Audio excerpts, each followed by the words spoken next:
السلام عليكم ورحمة الله وبركاته.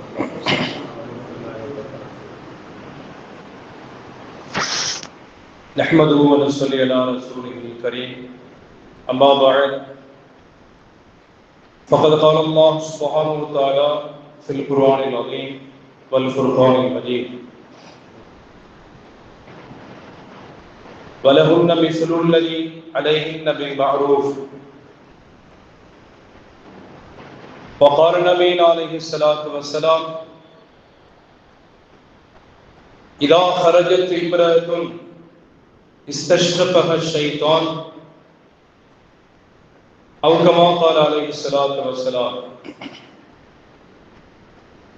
سبحانك لا علم لنا إلا ما علمتنا إنك أنت العليم الحكيم. எல்லா புகழும் புகழ்ச்சியும் நம்மை எல்லாம் படைத்து வளர்த்து பாதுகாக்கிற ஏக இறைவனாகிய அல்லாஹ் ஜல்ல ஷானு தஆலா ஒருவனையே சார்ந்ததாகும். ஸலவாத்தும் ஸலாமும் நமது உயிரினும் மேலான கண்மணி நாயகம் ஸல்லல்லாஹு அலைஹி வஸல்லம் அன்னவர்கள் மீதும் அன்னவர்களின் பரிசுத்தமான குடும்பத்தார்கள், உத்தம சத்திய சஹாபாக்கள், தாபிஈன்கள், தபஅ தாபிஈன்கள், அக்தாபுகள், அவுலியாக்கள், நாதாக்கள், நல்லோர்கள் மற்றும் உண்டான நம் அனைவர்கள் மீதும் அல்லாஹ்வுடைய கருணையும் சாந்தியும் என்றென்றும் நின்று நிலவட்டுமாக. கண்ணியமிகுந்த அல்லாஹ்வின் நல்லடியார்களே, நபிகள் பெருமானார் ஸல்லல்லாஹு அலைஹி வஸல்லம் கூறினார்கள்,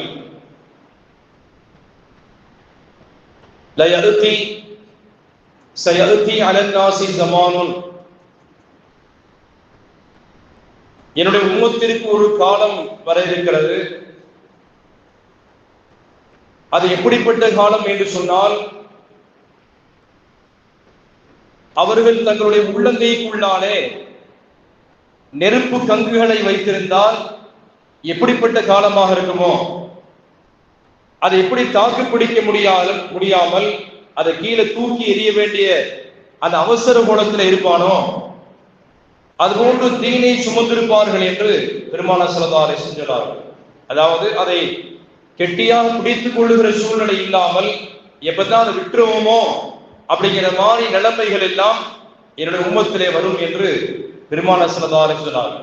எனவே மார்க்கப்பட்டோடு வாழுகிற அந்த சூழல்கள் அதற்கு நிறைய இடையூறுகள் தருகிற வகையிலே பல்வேறு விதமான சோதனைகளை நாம் உலகத்திலே பார்க்கிறோம். அப்படியான ஒரு சோதனை தான் சமீபத்திலே நமது இந்திய தேசத்திலே உள்ள பீகார் மாநிலத்தில்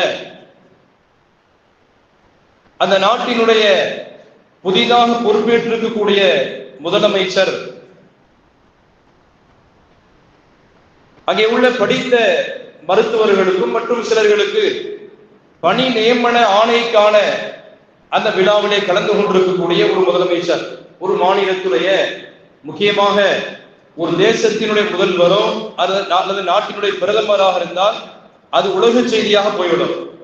நாட்டினுடைய மாநிலத்துடைய முதல்வர்கள் என்று சொன்னால் அந்த தேசத்துக்குள்ளாலே அந்த நாட்டுக்குள்ளாலே அது செய்தியாக வைரலாக மாறி போய்விடும். அதிலே ஒரு இஸ்லாமிய பெண்மணி மருத்துவ படிப்பை நிறைவு செஞ்சுட்டு பணி நியமன ஆணையை ஏறக்குறைய ஒரு 1000 நபர்களுக்கு மேலே அவர் பணி நியமனத்திற்கான அந்த ஆணையை வழங்க இருக்கிறார். அதிலே ஒரு இஸ்லாமிய பெண்மணியும் தங்களுடைய பர்தாவை அணிந்து கொண்டு அதற்கு மேலே நோஸ் பீஸ் என்று சொல்லப்படக்கூடிய அரபியிலே அதற்கு நிகாப் என்று சொல்லப்படும், முகத்தை மறைத்துக் கொள்வதற்கிற அப்படி ஒரு நோஸ் பீஸை போட்டு அந்த மருத்துவ படிப்பை படித்த அந்த மாணவி முதல்வரிடத்திலே சென்று பணி நியமனத்திற்கான ஆணையை பெறுவதற்காக அப்படி லைன்ல போய் அந்த முதல்வரிடத்திலே அதற்கான சர்டிபிகேட்டை அதற்கான சான்றிதழை பெறுவதற்காக நின்ற பொழுது ஒரு மாநிலத்தினுடைய முதல்வராக இருப்பதற்கு தகுதியே இல்லாத ஒரு மனிதன் பொது அறிவே இல்லாத ஒரு மனிதனை முதல்வராக ஆக்கி வச்சிருக்கிறார். அந்த என்ன செய்யறான், அந்த ஒரு இஸ்லாமிய பெண்ணுடைய முகத்திரையை நீக்கி, நீ பணி நியமன ஆணை கொடுக்கிறதா இருந்தால் கையில கொடுக்க வேண்டியதான், அந்த பெண்ணை பார்ப்பதற்கான ரைட்ஸ் உனக்கு அல்ல. திருமறையில் குர்ஆன் அதைத்தான் சொல்லுகிறது. இஸ்லாமிய பெண்களுடைய ஆடைகள் விஷயத்திலே தான் இன்றைக்கு நிறைய பேர் அறிவுஜீவிகள் ஏன் திறந்து போட்டிருந்தா என்ன, லேசா திறக்கிற விட முழுசாவே திறந்த வேண்டியதானே. இப்ப நாங்க என்ன சொல்றோம்னு கேட்டா, பெண்கள் முகத்தை மூடக்கூடாதுன்னு சொல்கிறார்கள், கைகளை மறைக்க கூடாதுன்னு சொல்றாங்க, மொத்தமாக அவுத்து போட்டுருங்களே அப்படிங்கிற கருத்துக்கு வந்துருவோமே. உலகம் முழுசுமே பெண்கள் ஆண்களை விட கவர்ச்சியாக படைக்கப்பட்டிருக்கிறார்கள் என்கிறது உலகத்தினுடைய அறிவு சார்ந்த மக்கள் எல்லாம் ஒத்துக்கொள்கிற ஒரு வாசகம். எனவே இஸ்லாம் சொல்லுகிறது, பெண்கள் தங்களை பாதுகாத்துக் கொள்வதற்காக வேண்டி தலையிலிருந்து கால் வரைக்கும் நீங்க மறைத்துக் கொள்ள வேண்டும் என்பது உங்கள் மீது கடமை. வெளியிலே செல்கிற பொழுது நபி ஸல்லல்லாஹு அலைஹி வஸல்லம் இதா ஹரஜத் இம்ராத்துன், ஒரு பெண்மணி தன்னுடைய வீட்டை விட்டு வெளியிலே கிளம்பி செல்வானேயானால் இஸ்தஷ்ரபஹ ஷைத்தான், ஷைத்தான் அவர்களை அலங்கரித்து காட்டுகிறார். அப்படின்னு சொன்னா சாதாரணப்பட்ட ஆளு கூட அந்த பெண் நல்ல வெள்ளவெளியில் இருக்க என்பது அவசியம் அல்ல, கைகால் வெள்ளையா இருக்க வேண்டும் என்பது கூட கட்டாயம் அல்ல. கண்ண கரேர் என்று இருக்கும்படியான பெண்ணாக இருந்தாலும் சரிதான், வெளியில பருதா இல்லாமல் செல்லுகிற வேளையிலே ஷைத்தான் அந்த பெண்ணை குறித்து எல்லா ஆடவர்களுக்கு மத்தியிலையும் அலங்கரித்து காட்டுவான். அது கருப்பு வெள்ளைங்கிறதுலாம் வித்தியாசம் இல்லை என்பதைத்தான் இன்றைக்கு உண்டான அந்த லாஜிக்கா நான் பார்க்கிற பொழுது புரிகிறது. முன்பொரு காலத்துல அரபு தேசத்துல மஜ்னூன் அப்படின்னு ஒருத்தர் இருந்தார். மஜ்னூன் அப்படின்னா பைத்தியக்காரன் என்று அவனுக்கு அர்த்தம்.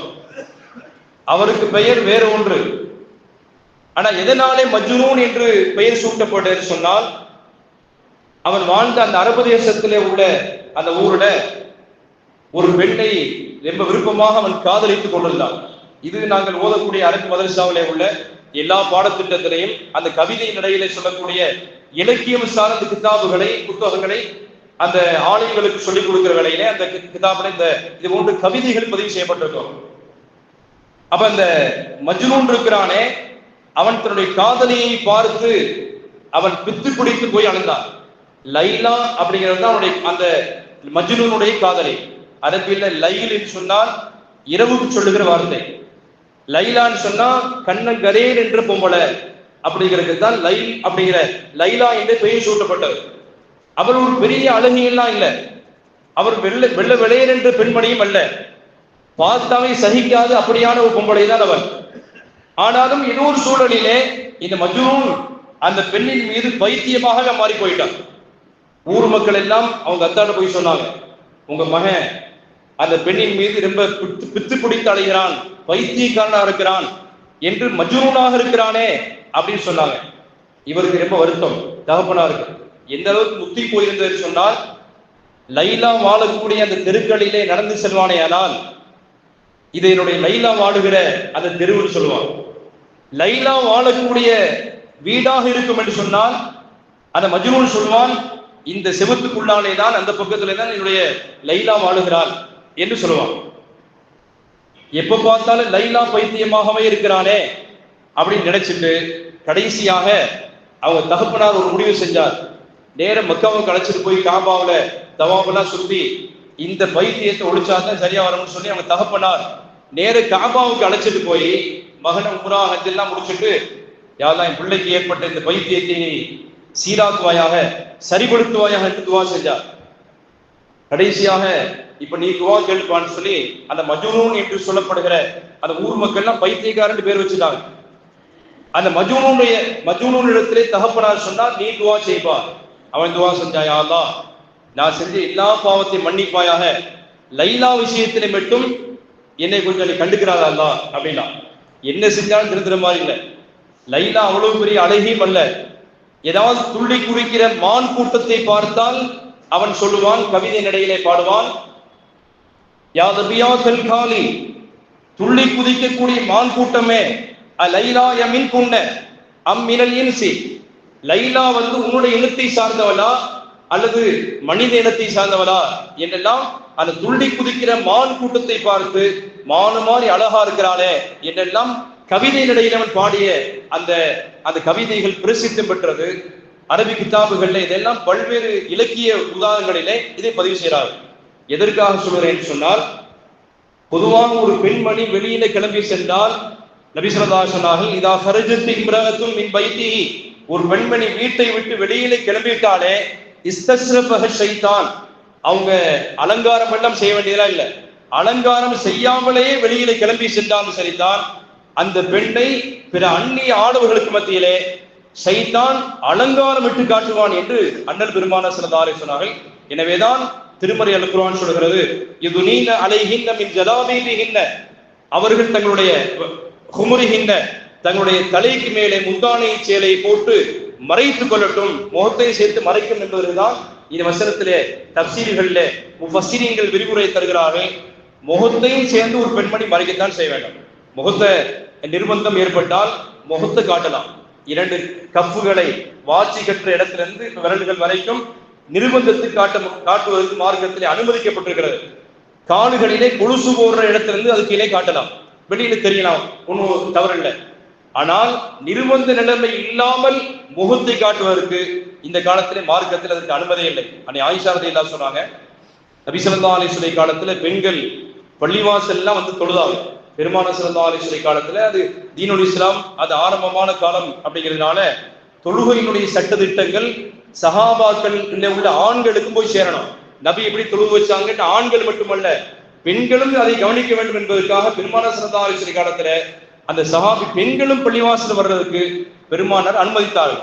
காரணம் என்னன்னு சொன்னா, இந்த ஷரியத்துடைய தந்தை பெருமானார் ரசூல் ஸல்லல்லாஹு அலைஹி வஸல்லம் அவங்க மூலியமா தான் ஷரியத்துடைய சட்டம் உலகம் முழுக்க போய் சேர்க்கப்பட வேண்டும் என்கிறதுனால பெருமானாரை நான் கண்ணால பார்த்து எப்படி தொழுக வச்சாங்க என்று அப்படிங்கிறதுக்காக வேண்டி ஆண்களும் பெண்களும் பள்ளிவாசலுக்கு வந்தாங்க. இன்றைக்கு நபிலாம் உள்ள காலம் அல்ல. எனவே பெண்கள் தனி சர்பரிக்டா தனியாக பெண்களுக்கு என்று தொழுகையிடம் இருக்கும் என்று சொன்னால், அப்படி அந்த மாதிரி இடங்கள்ல தொழுகைக்கு மார்க்கத்தில் தடைகள் இல்லை. ஆனாலும் அவர்கள் பள்ளிவாசலுக்கு வந்து தொழுக வேண்டும் என்பது நிர்பந்தமோ கட்டாயமோ அல்ல என்று மார்க்கம் சொல்கிறது. எனவேதான் பெண்கள் பர்தாவுடைய விஷயத்துல ரொம்ப கவனமாக வேண்டும். அன்னை ஆயிஷா ரலியல்லாஹு அன்ஹா சொல்றாங்க, ஹஜ்ஜுடைய காலங்களிலே எஹ்ராமுடைய அந்த நியத்தில் இருக்கும் பொழுது ஒரு ஆண் தலையை மறைக்க கூடாது. இது ஷரியத்துடைய சட்டம். அது உம்ராவுக்காக ஒருத்தர் எஹ்ராமுடைய நியத்து வச்சிருக்கிறார், அல்லது ஹஜ்ஜுடைய காலத்துல ஹஜ்ஜுக்காக வேண்டி நியத்து செய்கிறார் அப்படின்னு சொன்னா தலைக்கு தொப்பி போடக்கூடாது. குறிப்பிட்ட சில மணித்துளிகள் நேரம் லேசா போட்டு எடுத்துட்டா பிரச்சனை இல்லை. நிரந்தரமா போட்டு வச்சிருக்கிறார், சில மணி நேரங்கள் கடந்து விட்டதுன்னு சொன்னால் அந்த குற்றத்தை செய்வதற்காக வேண்டி ஒரு ஆட்டறுத்து அவர் தமு கொடுத்தால் பலி கொடுக்க வேண்டும் என்கிற அளவுக்கு ஷரியத்துடைய சட்டம் சொல்கிறது. பெண்கள் அந்த ஹஜ்ஜுடைய நேரத்தில் எஹ்ராமில் இருந்தால், எஹ்ராம்னா அவங்க சாதாரண எந்த பர்தாவில் இருக்கிறாங்களோ அந்த பர்தாவுடைய சூழல்களிலே முகத்தை மறைக்க கூடாது என்று மார்க்கம் சொல்கிறது. ஹஜ்ஜுடைய காலங்களிலே அல்லது உம்ராவுடைய நாட்களிலே எல்லாம் முகத்தை மறைக்க கூடாது என்று பெருமானார் ஸல்லல்லாஹு அலைஹி வஸல்லம் சட்டம் சொன்னாங்க. அப்படியானால் மற்ற நாட்களிலே மறைக்கலாம் என்பதுதான் அந்த ஹதீஸில் நாம் விளங்கக்கூடிய ஒரு சட்டமா இருக்கிறது. அன்னை ஆயிஷா ரலியல்லாஹு அன்ஹா சொன்னாங்க, அந்த ஹஜ்ஜுடைய நாட்களில கூட ஆண்கள் மிகுதியாக வரக்கூடிய அந்த தவாஃபுடைய இடத்துல எல்லாம் நாங்கள் விசிறி மாதிரியான விசிறக்கூடிய அந்த கரண்ட் போயிட்டா விசிறோமே, இந்த விசிறி மாதிரியான ஒரு பொருளை ஒரு அட்டையை வச்சு எங்களுடைய முகத்தை துணியிலால மறைக்க கூடாது என்பதுதான் ஷரியத்து சட்டம். எனவே அப்படி செய்யக்கூடாது என்பதற்காக வேண்டி கையிலே விசிறி மாதிரியான ஒரு பொருளை வைத்து நாங்கள் முகத்தை மறைத்துக் கொள்வோம் அந்நியானவர்களுக்கு முன்னால் என்று அன்னை ஆயிஷா ரலியல்லாஹு சொன்னாங்க. இன்னைக்கு உலக அறிவுஜீவிகள் எல்லாம் சேர்ந்து இஸ்லாம் ஏதோ ஒரு பர்தாவுக்குள்ளாலே புர்காவுக்குள்ளாலே பெண்களை போட்டு அடைத்து வைத்திருக்கிற மாதிரியாகவும், அது ஒரு சிறைச்சாலைக்குள்ளாலே இருக்கிற மாதிரி ஒரு மதம் மாதிரியாகவும் மார்க்க மாதிரியாகவும் இந்த இஸ்லாத்தை யாரெல்லாம் அதாவது வேறு மாதிரியான திசை திருப்ப வேண்டும் என்று நினைக்கிறார்களோ அவர்களுக்கு அல்வா கிடைச்சது மாதிரி இந்த விஷயங்கள் எல்லாம் இருக்கிற காட்சி பார்க்கிறோம். நிதிஷ்குமார் அவரு அந்த மாவுக்கு ஒரு தாத்தா மாதிரி தானே, தாத்தா வந்த குற்றம் நடக்காதா? 80 வயசுக்காரன் கை பிடிச்சிருந்தான் என்று நம்ம எத்தனை செய்திகள்ல பேப்பர்கள்ல பார்க்கிறோம். அவர் தாத்தாவா இருந்துட்டு போட்டோம், முகத்திரையை நீங்கள் நீக்குவதற்கான ரைட்ஸ் உங்களுக்கு என்ன இருக்கிறது? ஒரு அரசாங்கத்தை ஆண்டு கொண்டிருக்கிற முதல்வரானால் அந்த அந்நிய பெண்ணை, ஒரு இஸ்லாமிய பெண்ணுடைய ஒரு கலாச்சாரம், அது எங்களுடைய குர்ஆன் ஷரீஃபிலே சொல்லப்பட்ட நாகரிகத்தை நீங்கள் திறந்து பார்க்க வேண்டும் என்பதற்கான ரைட்ஸ் உங்களுக்கு யார் கொடுத்தது? அங்கே எவ்வளவு செல்ல வேண்டியதில்லை. லண்டனை சார்ந்த அந்த எலிசபெத் ராணி அந்த மாதிரி இருக்கிறாங்களே, எப்பவுமே கை உறை போட்டு கொண்டே இருப்பாங்க. நீங்க நிறைய வீடியோக்கள் நீங்க பார்க்கலாம். இங்கிலாந்தினுடைய அந்த மகாராணி எலிசபெத் ராணி இருக்கிறாரே, எப்பொழுது பார்த்தாலும் கையுறை அணிந்து கொண்டு ஒரு தலையில தொப்பி போட்டு அதுக்கு மேல ஒரு கொசுவலை மாதிரி எப்பவுமே தொங்கிக் கொண்டே இருக்கும். இதான் அந்த அந்த ராணியினுடைய கலாச்சாரம். அது கையுறை இல்லாமல் யாருக்கு கை கொடுக்கவே மாட்டாங்க. அது அவங்களுடைய மரபு. மரபை நீக்குங்கள் என்று சொல்வதற்கு உலகத்திலே எந்த ஒரு அதிகாரத்துக்கும் எந்த விதமான இடமே இல்லை என்று சொன்னால் மிகையான வார்த்தை இல்லை. இஸ்லாம் பெண்களுக்கான அனைத்து வகையான உரிமைகளை வழங்கி இருக்கிறது. திருமறை அல் குர்ஆனில் அல்லாஹ் சொல்கிறான், வலஹுன்ன மிஸ்லுல்லதி அலைஹின்ன பில் மஅரூஃப். பெண்களுக்கு என்னென்னலாம் கடமை இருக்கிறதோ அது மாதிரி அவர்களுக்கு நிறைய உரிமைகளும் வழங்கப்பட்டிருக்கிறது இந்த மார்க்கத்தில் என்று அல்லாஹ் திருமறை அல் குர்ஆனிலே சொல்கிறான். சமீபத்தில் ஒரு 10 ஆண்டுகளுக்கு முன்னாலே ஒரு சினிமாவிலே இந்த சினிமா துறையில கொடிகட்டு பறந்த ஒரு பெரிய நடிகை, அவர் திடீரென்று லா இலாஹ இல்லல்லாஹ் முஹம்மது ரசூலுல்லாஹ் என்ற கலிமாவை சொல்லி முஸ்லீமாக மாறி அவர் ஒரு இஸ்லாமிய இளைஞரை திருமணம் செஞ்சு இன்னைக்கு ஷரியத்துறை பேணுகளோடு ஐங்காலத்துறை தொழுகை வழக்கம் குர்ஆன் ஓதுதல் இப்படி ரொம்ப பேணிக்கையா வர்றாங்க. யூடியூப்ல நீங்க பார்க்கலாம். அந்த பெண் சினிமாவில் நடிச்சுட்டு எங்கேயாவது வெளியில போனா எனக்கு பாதுகாப்பே இல்லை, நான் என்ன செய்வேன்னு சொன்னால், தகப்பனார் காலமாயிட்டார், இறந்துட்டார், நான் ஒரு சினிமா நடிகையாக இருக்கிறேன், பல கோடிகளை சம்பாதித்திருந்தாலும் கூட என்னுடைய சொந்த பந்தம் எல்லாம் பல கோடிக்கணக்கான ரூபாய்களை கைப்பற்றுறதிலே குறியாக இருந்தாங்க. ஆனால் என்னுடைய உள்ளத்திலே தீனுல் இஸ்லாத்துடைய சுடரை இந்த பருதாவின் வழியாகத்தான் அல்லாஹ் கொண்டு வந்து சேர்த்தான். அந்த பெண்மணி சொல்கிறாள், நான் பருதாவை போட்டுதான் நான் தெருக்கல்லே நடப்பேன், எந்த விதமான டிஸ்டர்பும் எனக்கு இருக்காது. பருதா என்பது பெண்களுக்கான பாதுகாப்பு என்று வேறு மதத்திலிருந்து சினிமா துறையிலே சார்ந்த வேறொரு கொச்சையான இடத்துல இருந்து இந்த தீனுல் இஸ்லாத்தை ஏற்றுக்கொண்டு ஒழுக்க நெறியோடு வாழுகிற ஒரு பெண்மணி சொல்கிறார், நான் பாதுகாப்பாக உணர்ந்தேன் பருதா அணிந்திருக்கிற வேளையிலே, இதை மெயின்டைன் பண்ணிக்கிட்டா என்ன, இது நல்லா இருக்கிறதே என்று எதற்காக இஸ்லாம் பருதாவுடைய கலாச்சாரத்தை சொல்லியிருக்கிறது என்று நான் ஆய்வு மேற்கொண்டு பார்த்ததிலே அது சொல்லுகிற கலாச்சாரம் அனைத்துமே பெண்களுடைய ஒழுக்க நெறிமுறைகளை பேணுவதற்கு மட்டுமல்ல, பெண்களுடைய பாதுகாப்பு அம்சத்துக்கு தான் அது இருக்கிறது என்பதை புரிந்து கொண்டேன். இது மனிதர்களினாலே இயற்றப்பட்ட மார்க்கமாக நிச்சயமாக இருக்க வாய்ப்பில்லை என்று உணர்ந்த நான் தீனுல் இஸ்லாத்தை ஏற்றுக்கொண்டேன் என்று சொல்லி இன்னைக்கு ஒரு இஸ்லாமிய பெண்மணியாக அவர் இருக்கிறார் என்பதிலே பெருமை கொள்வோம். அன்பிற்குரிய அல்லாஹ்வின் நல்லடியார்களே, வெளியிலே உள்ள பல இந்த மார்க்கத்தின் மீது சேறுகளை வீச வேண்டும் என்கிற எண்ணத்திலே உள்ள நிறைய நபர்கள் இன்றைக்கு உலகம் புறாமல் இருக்கிறார். இஸ்லாம் பெண்களுக்கு என்னென்ன சலுகைகளை எல்லாம் வழங்கியிருக்கிறது என்பதை முதல் நாம் தெரிந்து கொள்ள வேண்டும். அன்றைய அரபு தேசத்திலே 1400 ஆண்டுகளுக்கு முன்னாலே பெண் குழந்தை பிறந்தாலேயே உயிரோடு கபரை தோண்டி மண்ணுக்குள்ளாலே புதைக்கிற கலாச்சாரத்திலே தான் எபெருமான ஸல்லல்லாஹு அலைஹி வஸல்லம் அவர்களை நபியாக அனுப்பி வச்சான். இன்றைக்கும் நீங்க அரபு நாட்டுல காபத்துல்லா மக்காவுக்கு பக்கத்துல உலக முஸ்லிம்களுக்கு எல்லாம் சிறந்த ஒரு பள்ளிவாசல், முதல் பள்ளிவாசல் எதுன்னு கேட்டா காபா, மக்காவிலே உள்ள அந்த காபா தான். அந்த காபாவுக்கு அருகிலே ஷபேகா அப்படிங்கிற ஒரு இடம், காலி இடம் இருக்கிறது. அந்த இடத்திலே மட்டும் ஹாஜிகள் தங்குவதற்காக வேண்டி பில்டிங்குகளை கட்டப்பட்டது சொன்னால், தங்குவதற்கான ஹோட்டல்களை கட்டப்படும் என்று சொன்னால் அங்கே லட்சக்கணக்கான ஹாஜிகள் தங்க முடியும். அவ்வளவு பெரிய இடத்தை கவர்மெண்ட் அப்படியே மதில் சுவர் போட்டு அப்படி மறைச்சு வச்சுக்கிறாங்க. இன்னைக்கு ஹாஜிகள் ஜியாராங்கிற பேர்ல இந்த இடத்துல தான் பெண் குழந்தைகளை புதைத்த இடம் என்று காண்பிப்பார்கள். நமக்கெல்லாம் பரிதாபமா இருக்கிறது. அன்றைக்கு சஹாபாக்களாக இந்த தீனுல் இஸ்லாத்தில் நுழைவதற்கு முன்னாலே அவர்களிலே பலர்கள் பெண் குழந்தைகளை தன்னுடைய கைகளினாலேயே மண்ணை தோண்டி குழிக்குள்ளாலே புதைத்தவர்கள் தான் அவர்கள். ரலியல்லாஹு தஆலா போன்ற சஹாபாக்கள் எல்லாம் நபி ஸல்லல்லாஹு அலைஹி வஸல்லம் வர்றாங்க, நாயகமே நான் தீனுல் இஸ்லாத்தை ஏற்றுக்கொள்வதற்கு முன்னால எனக்கு ஒரு பெண் மகள் இருந்தால் அந்த பெண் பிள்ளையை நான் விட்டு வைப்பதற்கு எனக்கு மனசல்ல, எனவே ஆண் குழந்தையால சம்பாதிச்சு கொடுக்குறான், அவனுக்கு சொத்துக்களை பெருசா சேர்க்க வேண்டியதில்லை அப்படின்னு நினைச்சுக்கிட்டு பெண் குழந்தை பிறந்தால் அதற்கு வேற ஒருத்தருக்கு திருமணம் செய்ய வகுப்பதற்காக வேண்டி நிறைய பொருளாதாரத்தை சேர்க்கணும், அதுக்கு செலவினங்கள் இருக்கிறது. இப்படி எல்லாம் நினைத்த அன்றைய அரபிகள் பெண் குழந்தை பிறப்பதையே கேவலமாக நினைத்திருந்தார்கள், பிறப்புரிமையை இல்லாமல் ஆக்கியிருந்தார்கள். அதை முதலாக பிறந்து இந்த துனியாவில் வாழ்வதற்கு தகுதியானவர்கள் பெண்கள் என்று வாழ்வுரிமையை வழங்கிய மார்க்கம் இஸ்லாம். நபி ஸல்லல்லாஹு அலைஹி வஸல்லம் இடத்திலே உமர் ரலியல்லாஹு சொன்னாங்க, நாயகமே என் புள்ள அந்த குழிக்குள்ளானே குழியை தோண்டி கொண்டிருக்கிறேன், அந்த குழந்தைய நான் உள்ளே நீட்டாட்டி விட்டு மண்ணை அள்ளி போட்டுக் கொண்டிருக்கிறேன், என்னுடைய தாடியில உள்ள மண்ணை எல்லாம் என்னுடைய பிள்ளை தட்டினார். எனது அருமை தகப்பனாரே உங்கள் தாடி நிறைய மண்ணா ஒட்டி இருக்கிறது என்று சொல்ல சொல்ல இரக்கமில்லாமல் நான் என்னுடைய பிள்ளையை மண்ணுக்குள்ளாலே போட்டு புதைத்தேன் என்று பிற்காலத்திலே தீனுல் இஸ்லாத்தில் இணைந்த பின்னாலே எவ்வளவு பெரிய பாக்கியமானது பெண் மக்கள் என்று நான் உணர்ந்து கொண்டேன் என்று உமர் ரலியல்லாஹு அன்ஹு தேம்பி அழுத வரலாறுகள் எல்லாம் இருக்கிறது.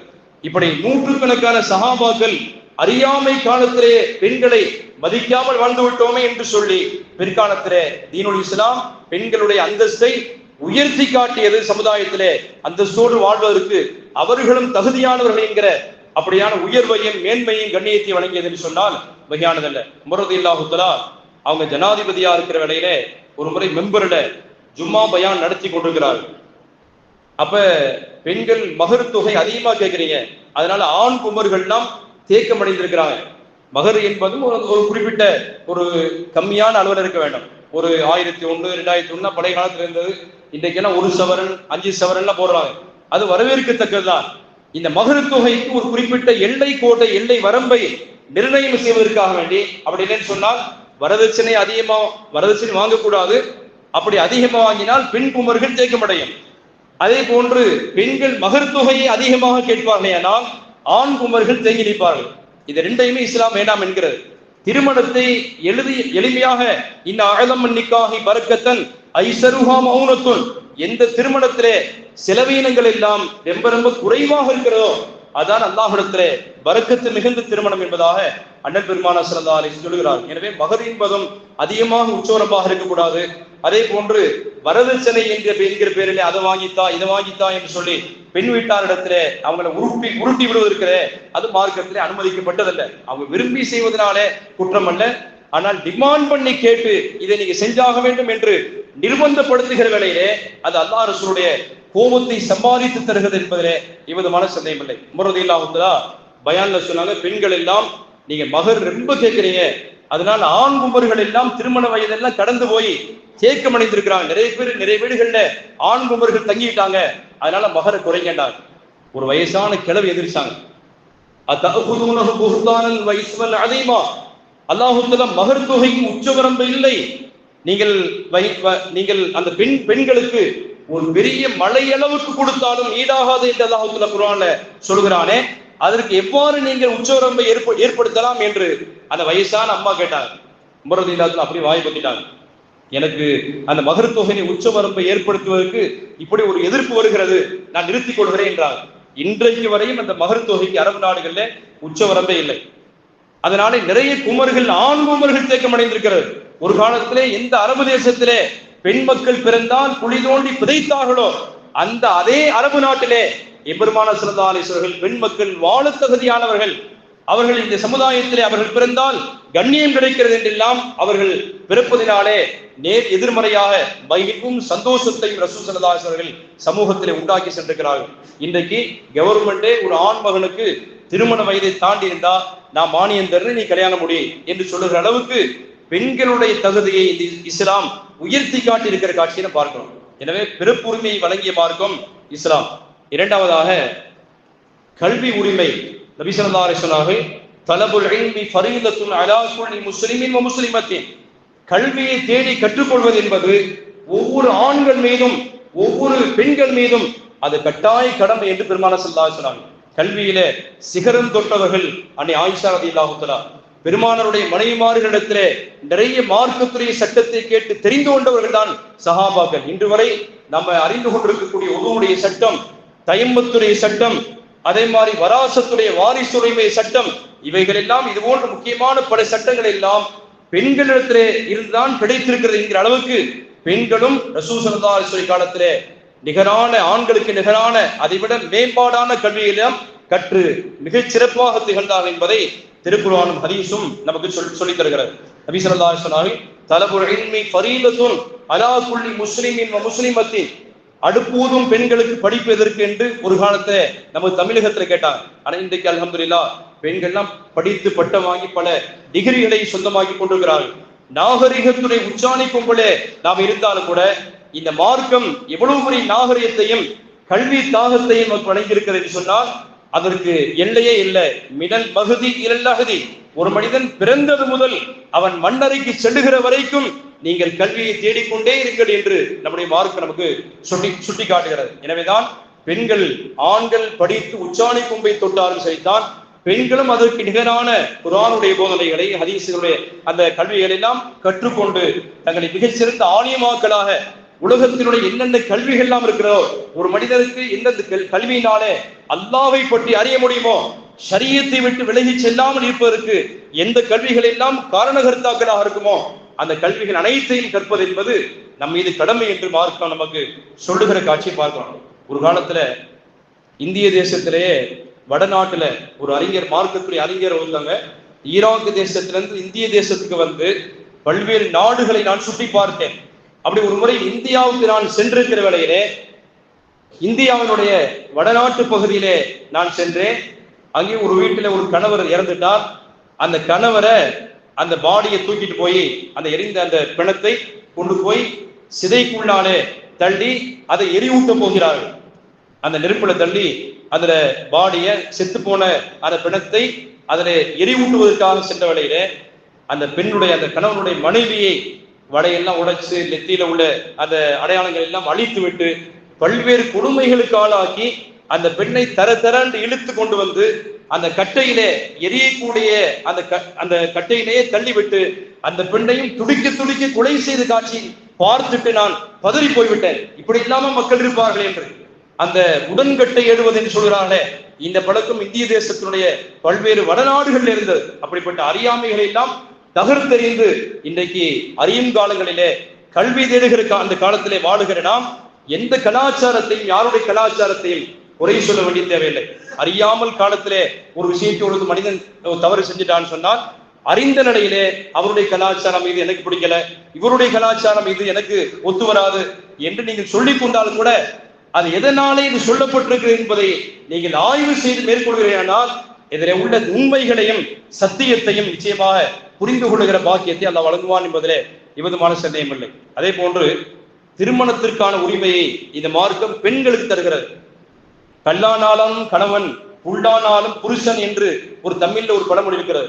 மோதிரம் மாட்டிக்கொண்டால் அவரிடம் தான் அவர் என்ன நம்மளை தொந்தரவு செஞ்சாலும் சரிதான், என்ன மாதிரி நமக்கு நம்மளை தாக்குதல் நடத்தினாலும் சரிதான், அந்த கணவனிடத்திலே தான் வாழ வேண்டும் என்று இஸ்லாம் சொல்றார். திருமணம் என்பது ஒரு உடன்படிக்கை. அந்த கணவன் மனைவி சந்தோஷமா மகிழ்வாக இருக்கிற காலம் எல்லாம் வாழலாம். அவர்களுக்கு மத்தியில வாழ முடியாத சூழ்நிலைகள் இருக்குமே, ஆனால் நீங்கள் பிரிந்து விடுங்கள் என்று இஸ்லாம் சொல்கிறது. ரொம்ப லேசானதுதான். ஆனால் அதே நேரத்தில் அவர்களுக்கு வேண்டிய அனைத்து விதமான உரிமைகளையும் சலுகைகளையும் இஸ்லாம் வழங்க சொல்கிறது. ஒரு ஆண் தனக்கு எப்படியெல்லாம் அவன் விரும்புவானோ அது மாதிரி பெண்களுக்கான விருப்பங்களும் அவர்களுக்கான உரிமைகளையும் நீங்கள் வழங்குங்கள் என்று இஸ்லாம் சொல்கிறது. வலகுன்ன மிஸ்ருல்லதி அலைஹின்ன பில் மாரூஃப். ஒரு ஆணுக்கு என்னென்ன கடமைகளும் உரிமைகளும் இருக்கிறதோ அது போன்றுதான் அந்த பெண்களாகி அவர்களுக்கும் திருமண விஷயத்திலே உரிமைகளும் கடமைகளும் இருக்கிறதாக திருமறையில் குர்ஆன் சொல்கிறது. ஒரு பெரிய நிக்காஹுடைய அந்த சபையில அந்த மாப்பிள்ளையெல்லாம் உட்கார வச்சுட்டு தப்தர்ல போய் பெண்ணிடத்துல கையெழுத்து வாங்கிட்டு வாங்கன்னு அனுப்பி வைக்கிற காட்சியை முஸ்லிம்கள் மட்டுமல்ல சகோதர சமயத்தர்கள் கூட பார்த்திருப்பாங்க. அந்த சபையில உட்கார வைத்துக் கொண்டு இதுக்கு முன்னால நீங்க பரிசை போட்டிருக்கலாம் அல்லது பேசி முடிச்சிருக்கலாம், இந்த சபைக்கு வந்த பின்னாலே அந்த பெண்ணு எனக்கு இந்த மாப்பிள்ளையை நான் திருமணம் செய்வதற்கு சம்மதம் தான் என்று அந்த பெண் கையெழுத்திட்டால் தான் அந்த நிக்காகை செல்லுபடியாகும். அப்படி எனக்கு பிடித்தமாக இல்லை, எனக்கு இந்த மாப்பிள்ளையை நான் தேர்ந்தெடுக்க மாட்டேன் என்று மறுதளித்து விட்டானே ஆனால் நிக்காக செல்லுபடியாகாது என்று நம்முடைய இஸ்லாமிய மார்க்கம் சொல்கிறது. நபி ஸல்லல்லாஹு அலைஹி காலத்துல ஒரு முறை ஒரு பெண்மணி ரசூல் ஸல்லல்லாஹு அலைஹி வஸல்லம் வந்து கேட்டாங்க, யார் சொல்லுங்க, எங்க அத்தா என்னுடைய விருப்பம் இல்லாமலே திருமணத்தை செஞ்சு வச்சுட்டாங்க, இந்த திருமணத்துல எனக்கு உடன்பாடு இல்லைண்டாங்க. ரசூல் ஸல்லல்லாஹு அலைஹி வஸல்லம் நான் ரத்து செய்கிறேன்டாங்க.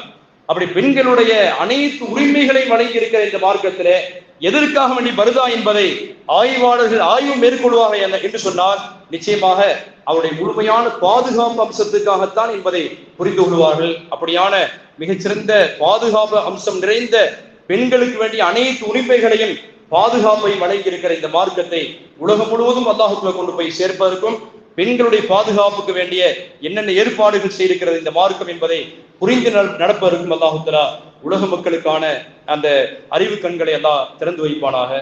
வாஹிரு தஅவானா அல்ஹம்துலில்லாஹி ரப்பில் ஆலமீன். அஸ்ஸலாமு அலைக்கும் வரஹ்மத்துல்லாஹி வபரகாத்துஹு.